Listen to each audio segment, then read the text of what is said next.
నమస్తే, welcome to hit TV. నేను మీ మాధురి. ఈరోజు మనతో పాటు ఉన్నారు ఆస్ట్రో సైకాలజిస్ట్ ఎస్వి నాగనాథ్ గారు. సార్ నమస్తే. సార్, లావణ్య ఇష్యూ తెరపైన ఎంత హాట్ టాపిక్ అవుతుందో చూస్తున్నాం. ఈ లావణ్య ఒక వీడియోని రిలీజ్ చేసింది, అంటే ఒక్క వీడియో అని కాదు, మీడియాకి 80 నుంచి 100 వరకు వీడియోస్ని ఇచ్చేసింది. అవి కూడా ఇంటిమేట్, ఒక పర్సన్ ఇంటిమేట్, మస్తాన్ సాయి అనే పర్సన్. ఈ మస్తాన్ సాయి ఆ మస్తాన్ సాయి గురించి చెప్పాలి అంటే ఫస్ట్ ఆఫ్ ఆల్ వాళ్ళ ఫాదర్ గురించి చెప్పుకోవాలి సార్. ఒక గుంటూరులో మస్తాన్ దర్గా అని చాలా ఫేమస్ దర్గా. ఆ దర్గాకి ఆయన, మనం తెలుగులో మన పూజారులు ఎలా అంటామో ఆ టైప్ ఆఫ్ ఇదనమాట. అంటే అది ఒక type of environment, devotional environment మనం తెలుగులో చెప్పుకోవాలి అంటే. అలాంటి దీంట్లో పెరిగిన వ్యక్తి 2022లో సాఫ్ట్వేర్ ఉద్యోగం కొరకు హైదరాబాద్ వచ్చాడు. ఆ తర్వాత ఏదో పని మీద హిమాచల్ ప్రదేశ్ వెళ్ళినప్పుడు అక్కడ ఒక డ్రగ్ పెళ్ళర్తో పరిచయం ఏర్పడింది. అది అలా డ్రగ్స్ తీసుకొని డ్రగ్స్ సప్లై చేసేంత వరకు వెళ్ళింది. అండ్ ఇప్పుడు మన లావణ్య ఎపిసోడ్ మనం మాట్లాడుకున్నాం కదా, ఆ లావణ్యకి డ్రగ్స్ని అలవాటు చేసింది కూడా మస్తాన్ సాయి అని బ్యాక్ డ్రాప్లో ఒక రూమర్ ఆర్ నిజంగా అది జరిగిందా అనేది కూడా నాకు తెలీదు. ఇది ఒక బ్యాక్ డ్రాప్లో ఒక చిన్న ఇదనమాట. సో 2022 నుంచి వీళ్ళిద్దరూ కలిసి ఉన్నారు. అమ్మాయికి లావణ్య వీళ్ళ ఇంటికి వెళ్ళినప్పుడు, అంటే ఏదో డ్రగ్స్ పార్టీ జరిగినప్పుడు ఎప్పుడో తనని న్యూడ్గా వీడియోస్ తీశాడు అని చెప్పి, ఇలాంటి వీడియోస్ చాలా ఉన్నాయని, తన దగ్గర కొంచెం ఇంటిమేసీ నటించి ఆ ఇది ఏదైతే ఉంటుందో హార్డ్ డిస్క్ని కూడా ఆ అమ్మాయి తీసుకొచ్చేసింది మస్తాన్ సాయి దగ్గర నుంచి. ఇందులో నాకు ఇంట్రెస్టింగ్ ఏంటి అంటే, ఎవరైతే ఆ వీడియోలు తీసుకున్నారో చాలా వందల మంది అమ్మాయిలు అంటున్నారు, కానీ మీడియా దగ్గరికి వచ్చిన తర్వాత ఒక 3-4 అమ్మాయిలు మాత్రమే అందులో ఉన్నారు అని చెప్పి. ఒక అమ్మాయి డైరెక్ట్గా ఫోన్ లైవ్ కాల్లో మాట్లాడింది. అమ్మాయి కనిపించలేదు, లైవ్ కాల్లో మాట్లాడింది ఏంటి అంటే, అవి మేము కన్సర్న్తో, మాకు ఇష్టం వచ్చి, మా ఇష్టంతో మేము తీసుకున్న వీడియోస్. ఓకే, ఆ అమ్మాయి మ్యారేజ్ అయిన అమ్మాయి, మ్యారేజ్ కాని అమ్మాయిలు ఒక 3-4తో ఉన్న వీడియోస్ అవి. ఇలాంటి వీడియోస్ తీసుకోవాలన్న ఆలోచన, నా క్వశ్చన్ ఏంటంటే, ఇలాంటి వీడియోస్ తీసుకోవాలన్న ఆలోచన వాళ్ళకి ఎలా వచ్చింది, వీడికి ఎలా తట్టింది? అండ్ ఈ డ్రగ్స్ అందరూ చేసే వాళ్ళంతా ఇలాగే ఉంటారా? పోనీ దాన్ని తీసుకుని బ్లాక్మెయిల్ చేశాడా అంటే లేదు, జస్ట్ తీసుకుని అవి పెట్టుకున్నాడు అంతే. ఆ హార్డ్ డిస్క్ 2022లో ఈ అమ్మాయి తీసుకొచ్చి ఇప్పుడు అబ్బాయి మీద కేసు పెట్టింది. ఇప్పుడు ఈ అమ్మాయిలు ఎవరు కూడాను కేసు పెట్టడానికి వెళ్ళలేదు. మా వీడియోస్ వస్తున్నాయని చెప్పి ఈ అమ్మాయిలు ఎవరు బయటకు రావట్లేదు. ఏం జరుగుతుంది సార్ అసలు? వీళ్ళ మైండ్ సెట్లు ఏంటి అసలు? ఇంతలా రచ్చకెక్కిపోయిన తర్వాత కూడా అందరూ సైలెంట్ అయిపోయారు. ఇక్కడ ఇష్టపడి వాళ్ళు ఎవరైతే అమ్మాయిలు ఉన్నారో వాళ్ళు ఈ మస్తాన్ సాయి మీద ఏం రిపోర్ట్ ఇవ్వలేదు, కానీ ఈ లావణ్య అమ్మాయి రిపోర్ట్ ఇచ్చి జైలుకి పంపించింది. ఈ వేరే అమ్మాయిల ప్రైవేట్ వీడియోస్ బయట పెట్టిన లావణ్య మాత్రం బయట తిరుగుతోంది. అసలు ఏం జరుగుతోంది సొసైటీలో? ఇప్పుడు ఇంత మీరు క్వశ్చన్ అడిగారు, డీటెయిల్డ్ క్వశ్చన్. మీకు ఒక కామన్ సెన్స్ ఎగ్జాంపుల్ చెప్తా. నేను మీరే బుక్ చేస్తే వచ్చా కదా క్యాబ్లో. అవును. డ్రైవర్ పేరు చెప్పాను. డ్రైవరు నాకు జనరల్గా డ్రైవర్స్తో కంటిన్యూస్గా ఏదో టాపిక్ వస్తే మాట్లాడుతూ వస్తున్నాను అనమాట. ఆ డ్రైవర్కి పెళ్ళయింది, 3 పిల్లలు. అతనికి 3 గర్ల్ ఫ్రెండ్స్ ఉన్నారు. ఓకే, అతనికి 3 గర్ల్ ఫ్రెండ్స్ ఉన్నారు. మాటల్లో అన్నీ చెప్తున్నాడు అనమాట. అతను నిన్న ఎక్కడో ఫామ్ హౌస్లో ఎక్కడో డేటింగ్కి వెళ్ళాడు. ఆ డేటింగ్కి వెళ్ళొచ్చి ఆ అమ్మాయి ఫోటో అది చూపించి అడుగుతున్నాడు, సార్ నా గర్ల్ ఫ్రెండ్ ఇది అవి ఇట్లా అని చెప్తున్నాం, అన్నీ షేర్ చేసుకుంటున్నాం మేము అని చెప్పాడు. సో ఆ మాటల్లో ఎంతవరకు వెళ్ళిపోయాడంటే, ఆ 3 అమ్మాయిలు కూడా ఇతనికి, ఒక అమ్మాయికి ఇతనికి ఆల్రెడీ పెళ్ళైంది, 3 పిల్లలు ఉన్నారు, ఇంకా 2 గర్ల్ ఫ్రెండ్స్ ఉన్నారని ఒక అమ్మాయికి తెలుసు. భార్యకి కూడా ఇతనికి ఇంకొక అమ్మాయితో ఎఫైర్ ఉందని తెలుసు, ఒక అమ్మాయితో. కానీ మొత్తం 3 తెలియదు. కానీ ఆ 3 అమ్మాయిలతో అతను ప్రైవేట్గా షేర్ చేసుకున్నటువంటి relation, physical intimacy, even sexuality, everything, అన్ని వీడియోస్ ఆయన దగ్గర ఉన్నాయి. ఇదేం పిచ్చి సార్, చేస్తే కాదు మేడం, అది ఎదో పని ఎట్లయింది ఒక మాట చెప్పాడు. ఇప్పుడు మాట మేడం, ఇప్పుడు మన సమాజము ఒక డిజైర్ని, అంటే ఒక కోరికని, సహజమైనటువంటి ఒక కోరికని, ప్రకృతిబద్ధంగా ఉన్నటువంటి ఒక కోరికని అణిచివేసి చిన్నప్పటి నుంచి ఒక మొరాలిటీ అనే యాంగిల్లో దాన్ని సర్ప్రైజ్ చేసేటువంటి ఒక టాపిక్ ఏంటది? ఏ టాపిక్ని మన సమాజం సర్ప్రైజ్ చేస్తుంది, ఓపెన్గా డిస్కస్ చేయడానికి ఇష్టపడదు, కానీ పొద్దునుంచి సాయంత్రం దాకా దాని గురించి కలలు కంటారు. లేటెస్ట్ సర్వే రిపోర్ట్ కూడా మీకు 45 to 48% పోర్నోగ్రఫీ లేడీస్ కూడా చూస్తున్నారని ఉంది. ప్రపంచ దేశాల్లో 10వ స్థానంలో మనం పోర్నోగ్రఫీ చూస్తున్న లిస్టులో ఉన్నాము. సో మనము ఎక్స్ప్రెస్ చేసుకోవట్లేదు ఏంటి? What we are not expressing, that is what is our core desire inside. We are so much conservative, we are not generous to express our affairs or relation or intimacy. Because ఇవన్నిటిని నేను సమర్థిస్తున్నాను అని మీరు అనొద్దు. ఎందుకంటే దీంట్లో ఇప్పుడు ఆ డ్రైవర్ ఉన్నాడు, డ్రైవర్ భార్యకే తెలుసు ఇతనికి ఇంకో గర్ల్ ఫ్రెండ్ ఉంది, ఫిజికల్ ఇంటిమేషన్ అని తెలుసు, 3 పిల్లలు. ఆ ఉన్న 3 గర్ల్ ఫ్రెండ్స్లో ఒక గర్ల్ ఫ్రెండ్కి తెలుసు పెళ్ళైంది, 3 పిల్లలని తెలుసు. 3 పిల్లలని తెలుసు. అతనికి ఆ 3 అమ్మాయిలతో ఉన్న వీడియోలు ఆయన దగ్గర ఉన్నాయి. అర్థమైందా? ఫిజికల్ ఇంటిమేసీ వీడియోలు అన్నీ ఉన్నాయి ఆయన దగ్గర. ఒక్క వీడియో చూపించాడు. నిన్న ఫామ్ హౌస్లోకి వెళ్ళారు, వాళ్ళిద్దరు డ్యాన్స్ చేసుకుంటున్నారు. నేను చాలు బాబు, జన్మ ధన్యమైంది చాలని చెప్తే ఆపేశాడు. ఓకే, సో అంటే ఒక సైకాలజిస్ట్ని అంత నమ్ముతారు మేడం ఎవరన్నా, అందుకని అతని పేరు చెప్పలేదు. ఓకే, సో అది మా టాలెంట్ ఉంటుంది ఏంటంటే అవతల వాళ్ళ దగ్గర నుంచి ఇన్ఫర్మేషన్ ఎలా తీసుకోవచ్చో మాకు తెలిసి ఉంటుంది. అయితే ఇందులో నేను ఏం పోయేది ఏంటంటే, మీరు అలా ఎతికితే ఒక క్యాబ్ డ్రైవర్ దగ్గర 3 అమ్మాయిల వీడియోలు ఉన్నాయి. ఆ 3 అమ్మాయిలు కూడా ప్రాణం, అసలు మేము వస్తున్న 1 hour డిస్టెన్స్లోనే 2 అమ్మాయిలు తెగ ఫోన్ చేస్తున్నారు. చెప్తున్నాను అనమాట, అరే నేను సార్తో ఉన్నాను, క్యాబ్లో ఉన్నాను, డ్యూటీలో ఉన్నాను చెప్తున్నాడు. సరే నువ్వు ఎప్పుడు చేరుతావు, అక్కడికి వెళ్ళాక నాకు ఫోన్ చేయి అని మొదలెట్టారు. నా లాజిక్ ఏంటంటే, ఇప్పుడు ఇతను మస్తాన్ సాయి ఎవరైతే ఉన్నాడో అతను తీసుకున్న వీడియోలు అది 10 మందిలో 5 దగ్గర ఉంటాయండి అట్లాంటివి.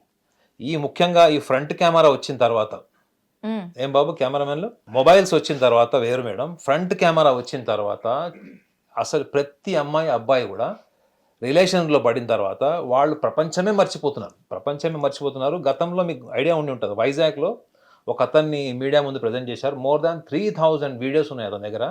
అప్పుడు కమిషనర్ గారు, ఒక అథారిటేటివ్ పోలీస్ ఆఫీసర్ ఫీమేల్ ఉండింది. ఆమె మీడియా ముందు చెప్పిన విషయం ఏంటంటే, అమ్మాయిలు కాస్త సిగ్గుపడండి అని చెప్పింది. అమ్మాయిలు కాస్త సిగ్గుపడండి, ఆ వీడియోలు చూడలేక నేను చచ్చిపోయాను, నిద్ర కూడా పట్టలేదు నైట్ అని మీడియా ముందు చెప్పింది. సో ఇక్కడ ఎవరి ఎంతూజియాజం వాళ్ళకు ఉంది మేడం. వాళ్ళు వీడియో తీసుకునేటప్పుడు వాళ్ళకి రేపు రిస్క్ ఫ్యాక్టర్ అని తెలియదా? ఇప్పుడు మస్తాన్ సాయితో ఉన్నవాళ్ళు చెప్పండి. ప్లస్ ఇంకోటి, వాళ్ళు ఏమన్నా వెళ్ళి పోలీస్ స్టేషన్లో కేసు పెట్టారా? ఎఫ్ఐఆర్ అయిందా? లేదు. ఈయన ఏమన్నా డబ్బుల కోసం బ్లాక్మెయిల్ చేశాడా? లేదు.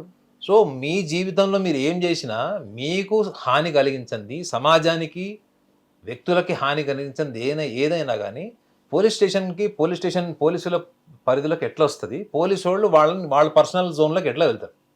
ఒకటి చెప్పండి. రెండో విషయం ఏంటంటే, ఇప్పుడు ఇందులో ఒక పర్సనాలిటీ అనాలిసిస్ చూస్తే అందులో ఇంట్రెస్టింగ్ పాయింట్ ఏంటంటే, వాళ్ళ ఫాదర్ ఒక ట్రెడిషనల్ రిలీజియస్ హ్యూమన్ బీయింగ్. అక్కడ మంచి రెప్యుటేషన్, హై ప్రొఫైల్, మంచి చాలా వాల్యూస్ ఉన్నాయి అతనికి. ఆ పిల్లవాడు ఇలా అయ్యాడు అంటే మీరు ఇందులో ఆలోచించాల్సింది ఒక కామన్ ఫ్యాక్టర్. నేను లావణ్య విషయంలో చెప్పింది కూడా, మస్తాన్ సాయి విషయంలో కూడా నేను చెప్తున్నాను. వీళ్ళ అప్బ్రింగింగ్, తల్లిదండ్రుల వాల్యూస్ కానీ, తల్లిదండ్రులు పెంచినటువంటి విధానం కానీ, కల్చర్ కానీ వీళ్ళకి నచ్చలేదు మేడం. ఎథిక్స్ అసలు లేవంటారా? అట్లా కాదు, ఎథిక్స్ దాకా మనం వెళ్ళలేము. ఎందుకంటే చెప్తాను అని, అతను ఏం చేశాడు అన్నది మీడియా ముందుకు పోలీసు వాళ్ళు తీసుకొచ్చి కంప్లీట్ ఎవిడెన్సెస్ ఇచ్చినప్పుడు మనం ఎథిక్స్ గురించి మాట్లాడాలి మేడం. అతన్ని మీడియా చెప్పమనండి, పోలీసు వాళ్ళ నుంచి చెప్పమనండి, వీడు ఫలానా వ్యక్తి ఫలానా అమ్మాయిని హెరాస్ చేశాడు, ట్రాప్ చేశాడు, maybe he has high sexual gratification, maybe he has high sexual potential. ఆ క్యాబ్ డ్రైవర్ ఏమని చెప్పాడు? మేరే సాత్ జో ఔరత్ సోతీ సాబ్ ఓ భూల్ నహీ సక్తి అన్నాడు. అంటే నాతో ఏ స్త్రీ అయితే కలుస్తుందో ఆ స్త్రీ నన్ను వదలదు అంటే అర్థం ఏంటి? ఆ స్త్రీకి కావాల్సింది ఏదో ఇతని దగ్గర ఉంది అన్నట్టే కదా. ఇప్పుడు మస్తాన్ సాయి దగ్గరకు వెళ్ళిన వాళ్ళల్లో ఇంక్లూడింగ్ లావణ్య, వాళ్ళ మోటివ్, వాళ్ళ పర్పస్ లేకుండా వెళ్ళారా చెప్పండి. రెండోది, అక్కడ అంత సాటిస్ఫాక్షన్, బెనిఫిట్ లేకుండా ఇంత లాంగ్ డ్యూరేషన్ ఎట్లా ఉన్నారు వాళ్ళు?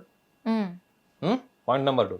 పాయింట్ నెంబర్ 3 ఏంటంటే, వాళ్ళ ఫాదర్ అంత ట్రెడిషనల్గా ఉన్నాడు కాబట్టి ఇతను కూడా ట్రెడిషనల్గా ఉండాల్సిన అవసరం లేదు. ఎంతోమంది స్పిరిచువల్ గురువులు గర్ల్ ఫ్రెండ్లను మర్డర్ చేసి భూమిలో తవ్విపెట్టి తర్వాత కేసులు బయటకు వచ్చి జైలుకు పోయిన వాళ్ళు కూడా ఉన్నారు. జీవితకాలం ఆధ్యాత్మిక గురువులని పేరు పొందిన వాళ్ళు కూడా మర్డర్ కేసులో జైల్లో ఉన్నారు.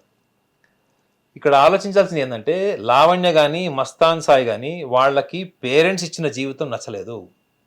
ఇది పక్కా. ఇది ఏ సైకాలజిస్ట్ అని మీరు వెళ్ళి అడగండి, ఈ పాయింట్ రైజ్ చేస్తాడు. పోన్ నచ్చలేదు, పోన్ నువ్వు అంటూ ఒక మంచి లైఫ్ డిసైడ్ చేసుకో. అవునా, మా అయ్య ఇచ్చిన లైఫ్ నాకు నచ్చలేదు, నేనేం చేస్తున్నా, నేనేం దిగుతున్నా, మా అయ్య ఇచ్చిన లైఫ్ కంటే బెటర్ లైఫ్ నేను లీడ్ చేసి చూపించాలి కదా. డ్రగ్ పెడ్లర్ కేసులో జైలుకు పోయారిద్దరు. వాడెవడో డ్రగ్ పెడ్లర్ ఎవడో కలిశాడు, వాడితో ఫ్రెండ్షిప్ చేసావు, వాడితో ఇన్ఫ్లుయెన్స్ అయ్యావంటే నీకు అంటూ ఒక స్ట్రాంగ్ ఇండివిజువాలిటీ ఎక్కడుంది? ఒక డ్రగ్ పెడ్లర్ కలిశాడు, లేదా అమ్మాయిని సప్లై చేసేవాడు కలిశాడు. సో ఎటువంటి ఎన్విరాన్మెంట్కి వెళ్తే నువ్వు అటువంటి ఎన్విరాన్మెంట్లో నువ్వు చూసుకుంటుంది ఏంటి? Easy money. డ్రగ్ పెడ్లర్ అంటే జీవితంలో 2-3 డ్రగ్స్ సప్లై చేస్తే జీవితకాలం కావాల్సినంత డబ్బు వస్తుంది ఆ ఫీల్డ్లో అని ఉంది. సో ఇతనికి డబ్బు ప్రాధాన్యం అన్నది మీకు కనపడలేదు ఈ కేసులో, కేవలం సెక్స్. ఆ సెక్స్ వీడియోలే కనపడ్డాయి. అందులో ఏ వీడియో అయినా మీరు ఇంకొక ఫ్యాక్ట్ కూడా చెప్తా. ఇప్పుడు ఇదే మస్తాన్ సాయి ఏ అనే అమ్మాయితో సెక్స్ చేశాడు, ఆ వీడియో పెట్టుకున్నాడు, ఆ అమ్మాయి ఇష్టంతోనే చేశాడు. ఆ వీడియో షూట్ చేసేటప్పుడు అమ్మాయి కూడా తెలుసు.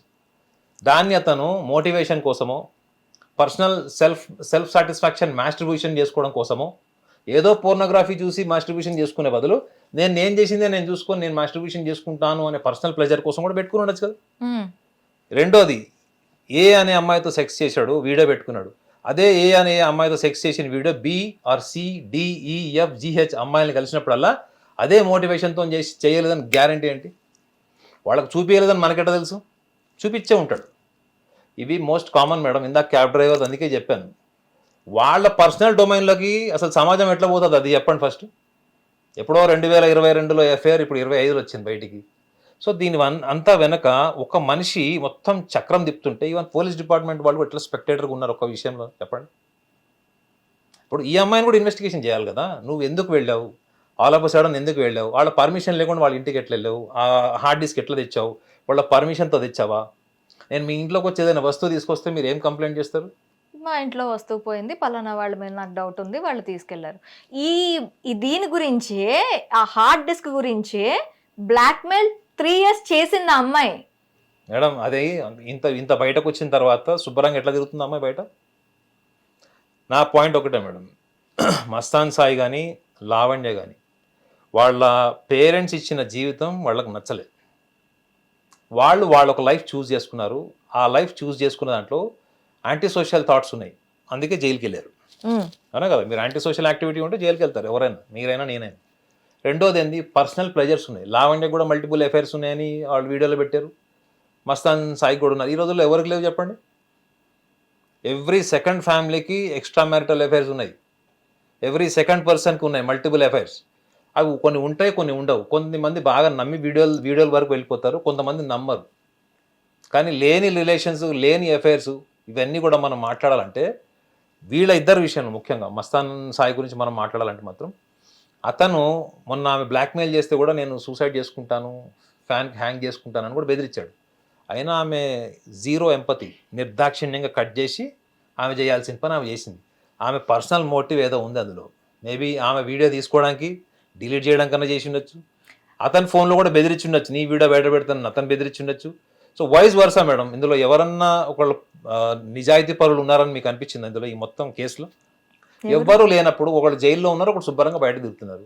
సో సమాజం ఆలోచించుకోవాలి ఈ విషయం. ఎందుకంటే సైకాలజిస్ట్గా నేనైతే చెప్తున్నా కదా, ఇప్పుడున్న యంగర్ జనరేషన్కి మస్తాన్ సాయి కానీ ప్లస్ ఈ లావణ్య కానీ, యంగర్ జనరేషన్కి ఏమి చూసుకోవాలి వీళ్ళంటే, పేరెంట్స్ని కాదని మీరు అడ్వెంచరస్ లైఫ్ చూస్ చేసుకున్నారు, okay, that is your choice. But మీరు ఎంత రిస్క్ జోన్లో ఉన్నారు, రిస్క్ ఫ్యాక్టర్ ఉన్నారు. రేపు పొద్దున్న ఒక్కసారి మీరు యాంటీ సోషల్ ఐడెంటిటీ వచ్చేసింది అనుకోండి, మీ element anti social element identity వచ్చింది అనుకోండి, మీకే సమాజం ఉండదు ఫస్ట్. అప్పుడు మిమ్మల్ని యాంటీ సోషల్ యాక్టివిటీకి దింపిన వాళ్ళు ఎవరు మీ పక్కన ఉండరు. వీళ్ళు ఇంత కొట్టుకుంటున్నారా? ఆ డ్రగ్ పెడ్లర్ ఎవడైతే వీడికి పరిచయం వాడేడి చెప్పండి. లావణ్య కూడా ఒక వీడియో పెట్టిందని మీరే అంటున్నారు, డ్రగ్స్ ఎట్లా తీసుకోవాలో కూడా చెప్తున్నారు. సో రేపు పొద్దున్న వాళ్ళందరూ వచ్చినప్పుడు పోలీసు వాళ్ళు అరెస్ట్ చేసేటప్పుడు లావణ్య మళ్ళీ ఎక్కడ ఉంటుంది? లావణ్య ఇంకా ఎందుకు బయట ఉంది? అంత వీడియోస్ బయటకి మీడియా వాళ్ళు పోలీసు వాళ్ళని అడగాలి ఈ విషయం. పోలీసు వాళ్ళు కూడా అతను ఎందుకు అరెస్ట్ చేశారు, ఏ కారణం వల్ల అరెస్ట్ చేశారు, లేదా ఇతను నిజంగానే బ్లాక్మెయిల్ చేశాడు అన్నదానికి ఎవిడెన్సెస్ ఏమి ఉన్నాయి అనుకున్నప్పుడు ఈమె కూడా వేరే వాళ్ళని థ్రెటనింగ్ చేసి, మీరు ఇందాకే చెప్పారు కదా మర్డర్ చేయాలి, ఎట్లా ప్లాన్ చేయాలి, ఇవన్నీ కూడా రకరకాల వీడియోలు వచ్చినాయి. కేవలం వాయిస్ రికార్డ్స్, ఇమేజెస్, చాట్లను బేస్ చేసి వాళ్ళని క్రిమినల్స్ అని అని మనం చెప్పలేమండి. ఎందుకంటే ఇప్పుడు ఆర్టిఫిషియల్ ఇంటెలిజెన్స్ వచ్చిన తర్వాత ఏది కూడా నిజమో ఏది అబద్ధమో ఎవరికి తెలియదు. అవును. సో కాబట్టి ఇందులో వెరీ వెరీ ఇంపార్టెంట్ పాయింట్ ఏంటంటే యంగర్ జనరేషన్ ఆలోచించుకోవాల్సింది ఏంటంటే తల్లిదండ్రుల పెంపకం మీకు నచ్చకపోతే మీరు ఒక మార్గంలోకి వెళ్తారు. ఆ వెళ్ళే మార్గం ఎలాంటిది అన్నది ఇప్పుడు ఉన్నటువంటి సమాజంలో మీరు 1-2 సార్లు ఆలోచించుకోకపోతే అటు ఇంటికి రాలేరు, అటు సభ్య సమాజంలోకి పోలేరు. మీరు ఎక్కడికి వెళ్ళినా కానీ మీకు ఒక ఐడెంటిటీ ముద్ర పడిపోతుంది. సో రికవర్ కాని స్టేజ్కి మీరు వెళ్ళిపోయినప్పుడు మీకు ఒకటే మార్గం ఉంటుంది, ఏంటంటే you have to finish yourself. Otherwise you have to migrate to some other country or some other place. మీకు అంత విల్ పవర్ అది ఉన్నప్పుడు ఈ పిల్లవాడు ఎందుకు నేను సూసైడ్ చేసుకుంటానని బెదిరించాడు ఆ చిన్న విషయానికి? అంటే సొసైటీలో తన ఇమేజ్ చెడిపోతుందని కదా. ఆ ఇమేజ్ కాన్షియస్ అతనికి ఉన్నప్పుడు వీళ్ళిద్దరూ మాట్లాడుకుంటున్నారు. ప్రతి చిన్న విషయం ఎవడన్నా వాయిస్ రికార్డ్ చేస్తాడు మేడం. మీరు ప్రోగ్రామ్ ఉందని మాకు ఫోన్ చేస్తారు, నేను వాయిస్ రికార్డ్ చేస్తాను, మీరు వాయిస్ రికార్డ్ చేస్తారా? అంటే అసలు వాయిస్ రికార్డ్ చేస్తున్నారంటేనే వీళ్ళు ఎంత criminal background, criminal mind set తో ఉన్నారో ఆలోచించండి. అది కాదు, వాళ్ళు అది ఒక అలవాటు అంట వాళ్ళకి. ప్రతి కాల్, ప్రతి వాళ్ళు మాట్లాడే వీడియో కాల్ కూడా రికార్డ్ చేసి పెట్టుకుంటారంట. ఇది వాళ్ళకి అలవాటు అంట. మేడం వాయిస్ రికార్డ్ చేస్తున్నారు అంటేనే వాళ్ళు ఆలోచించుకోవాలి, అది ఎథికల్ కాదు. అది మీరు వాయిస్ రికార్డ్ ఎందుకు చేస్తారు? అసలు వాయిస్ రికార్డర్ సాఫ్ట్వేర్ అందరికీ ఉంటుంది. నిజంగా చెప్పమనండి, వాయిస్ రికార్డర్ ఎలాంటి వాళ్ళు చేస్తారో చెప్పమనండి. మీరు ఒక న్యాచురల్ రిలేషన్లో ఉన్నారు, you are very genuine human being, you have nothing to do with other person's personal life, you have no thought process to do any harm to the society. So అలాంటి genuine people వాళ్ళు ఎందుకు voice recorder facility create చేసుకుంటారు? వీళ్ళు ఏమైనా సెలబ్రిటీసా? వీళ్ళు ఏమైనా సమాజానికి పనికొచ్చేవాళ్ళ, సమాజాన్ని ఉద్ధరించేవాళ్ళ? వీళ్ళు ఏమైనా ఆర్గనైజేషన్స్ ఉన్నారా, బిజినెస్ పీపులా, ఏమున్నారు చెప్పండి? ఒక డ్రగ్ పెడ్లర్ గురించి మనం మాట్లాడకూడదు అని కూడా మొన్న ఎవరో ఒక ఆయన అన్నాడు, వీళ్ళు వేస్ట్ గాళ్ళు అని. అది వేస్ట్ గాళ్ళు కాదండి. ఒక యంగర్ జనరేషన్, ఒక ఫిలిం స్టార్ని కూడా రోడ్డు మీద తీసుకొచ్చినటువంటి ఒక పర్సనాలిటీ డ్రగ్ పెడ్లర్ కేసులో ఎందుకు ఉంది? అసలు ఆమె ఎందుకు ఉంది? ఆమె అది నిజంగా డ్రగ్స్ సప్లై చేసింది ఏంటి అనేది ఇట్ ఈస్ ఎ డిస్కసబుల్ పాయింట్. అది ఎందుకు మాట్లాడకూడదు? అది మాట్లాడాలి. అది అలా మాట్లాడాల్సి వచ్చినప్పుడు ఆ టాపిక్ అది పనికిమాలిన టాపిక్ అని మనం అనలేము. ఎందుకంటే అసలు వాళ్ళ రూట్స్ ఏంటి, వాళ్ళ పేరెంట్స్ ఏంటి, అవన్నీ మాట్లాడినప్పుడు ఇట్లాంటి లక్షణాలు ఉన్న వాళ్ళు ఎవరైనా ఉంటే వాళ్ళు కనీసం వాళ్ళ పేరెంట్స్ వాళ్ళ పిల్లల్ని తీసుకొని సైకాలజిస్ట్ దగ్గరికి వెళ్ళి కనీసం అది గ్రౌండ్ లెవెల్లో ఉన్నప్పుడే దాన్ని క్యూర్ చేసుకునే పరిస్థితులు మనం క్రియేట్ చేసిన వాళ్ళు అవుతుంది. అయితే ఈ టోటల్ సినారియా మనం లావణ్య గురించి మాట్లాడుకుంటే, ఫస్ట్ తను డ్రగ్స్ కేసులోంచి బయటకు వచ్చిన తర్వాత రాజ్ తరుణ్ మీద పెట్టింది. ఏంటి, తనకు వేరే గర్ల్ ఫ్రెండ్ ఉంది, ఆ వేరే గర్ల్ ఫ్రెండ్ నుంచి ఇచ్చేసుకోవడానికి, అంటే తనతో లివ్ ఇన్ రిలేషన్షిప్లో ఉండటానికి, నన్ను పక్కకు తప్పించడానికి నన్ను డ్రగ్ కేసులో ఇరికించాడు అని చెప్పి ఆ వీడియోస్ కూడా మనకి ఉన్నాయి. ఏంటి అంటే వాళ్ళు ఆ అమ్మాయి దగ్గర నుంచి డ్రగ్స్ కలెక్ట్ చేసుకున్న, పోలీసులు కలెక్ట్ చేసుకున్న వీడియోస్ కూడా మీడియాలో హల్చల్ చేశాయి. ఆ తర్వాత ఇప్పుడు మళ్ళీ ఆ కేసు హియరింగ్కి వస్తున్న టైంలో ఇప్పుడు మళ్ళీ మస్తాన్ సాయి బయటకు వచ్చాడు. ఇంకొన్ని రోజులు పోతే ఇంకెవరు బయటకు వస్తారా అని చెప్పి మిగతా వాళ్ళంతా కూడా హడల్స్ వస్తున్నారు. కాదండి, ఇప్పుడు ఎవరు రారండి, ఎందుకంటే లో ప్రొఫైల్ మనుషులు, వీళ్ళకి ఎవరు హై ప్రొఫైల్ వాళ్ళు ఫస్ట్ నమ్మరు. వీళ్ళని ఏముంది వీళ్ళ ఇప్పుడు రాజ్ తరుణే టాప్ 3 హీరోస్లో లేడు అసలు, అంటే కేటగిరీస్లో లేడు. అఫ్కోర్స్ ఈజ్ సక్సెస్ఫుల్ హీరో, చాలా స్ట్రగుల్ చేసి పైకి వచ్చినాడు. కానీ ఇందులో ఆలోచించాల్సింది ఏంటంటే రాజ్ తరుణ్ ఇరికిచ్చాడు అన్నప్పుడు రాజ్ తరుణ్కి నీ గురించి ఆల్రెడీ ముందరే తెలిసి ఉండాలి ఇరికిచ్చాలంటే. అవునా కదండి, ముందరే తెలుసు. సో ముందరే తెలిసి వాళ్ళిద్దరి మధ్యలో కూడా బ్లాక్మెయిలింగ్ లేదా థ్రెటనింగ్ కాల్స్ కానీ థ్రెటనింగ్ కాన్వర్జేషన్స్ జరిగి ఉంటాయి. సో అర్థం ఏంటి, ఈ అమ్మాయి ఆలోచించాల్సింది రాజ్ తరుణ్ ఇరికిచ్చాడని కాదు, నేను ఇరికిచ్చాలనుకుంటే వేరే కేసులో కూడా ఇరికిచ్చచ్చు కదా, ఓన్లీ డ్రగ్ కేసులో ఎందుకు ఇరికిచ్చాడు అంటే నీకు డ్రగ్ పెడ్లర్స్తో నీకు సంబంధం ఉందని నువ్వు ఒప్పేసుకున్నట్టే కదా. ఏబాబా,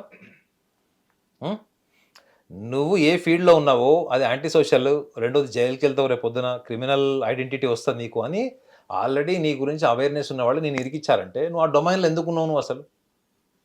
అదొకటి. రెండోది, ఇప్పుడు రేపు పొద్దున నీకు వేరే వాళ్ళు చాలామంది వస్తారు అనుకుంటారు కదా, ఎవరు రాడండి. ఎందుకంటే ఇదంతా కూడా ఒక వ్యక్తి మొత్తం నడిపించిన స్కెచ్ ఇది. ఎందుకు ఇంత పెద్ద స్కెచ్ చేశారు నిజంగా? అసలు ఇండియా పాకిస్తాన్ ఇష్యూ గురించి కూడా ఇంత చర్చ జరగదు, అర్థమైందా?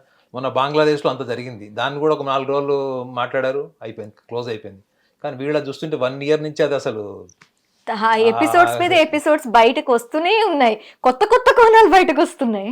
అది కరెక్టే, కానీ it's not worth really judging early. అంటే వాళ్ళు రేపు పొద్దున ఏమైపోతారు, రేపు పొద్దున ఇంకో 10 మంది వస్తారు, చాలా మంది సెలబ్రిటీస్ పేర్లు ఉన్నాయి, అవన్నీ బోగస్. పెద్ద కేసే తెలంగాణ స్టేట్ పట్టుకున్నప్పుడే అది ఆ కేసులో పెద్ద పెద్ద ఫిలిం స్టార్స్ వాళ్ళందరినీ లైవ్ లో చూపించారు. వాళ్ళు పూరి జగన్నాథ్ లాంటి హీరోలు డైరెక్టర్స్ని చూపించారు. అదే కేసు ఎక్కడ కాకుండా పోయింది. వీళ్ళు ఎవరంటే బచ్చాగాళ్ళు, వీళ్ళ గురించి నాకు తెలిసి అంత సీరియస్గా తీసుకొని వీళ్ళ కేసులో అంత బయటకు వస్తుందన్నది మాత్రం వీళ్ళు ఏంటంటే ఒక ఫస్సీ మేడం. ఫస్సీ అంటే ఏంటంటే ఏదో గజిబిజ్ చేసేసి హంగామా చేసి మీడియాలో వచ్చి నువ్వు ఏం చేస్తున్నావు. ఇప్పుడు నాకు ఒకటే పాయింట్ ఏంటంటే what is your motive, what is your purpose? There is no purpose, there is no motive, mean that you are just trying to mess the media, that's all. Hit TV app, ఇందులో short news, live news, entertainment shows, movies, digital magazines తో పాటు మీ జిల్లా వార్తలను కూడా ఫ్రీగా చూడొచ్చు. అంతేకాదు KG నుంచి పీజీ వరకు విద్యార్థులకు స్కాలర్షిప్ కూడా అందిస్తున్నాం.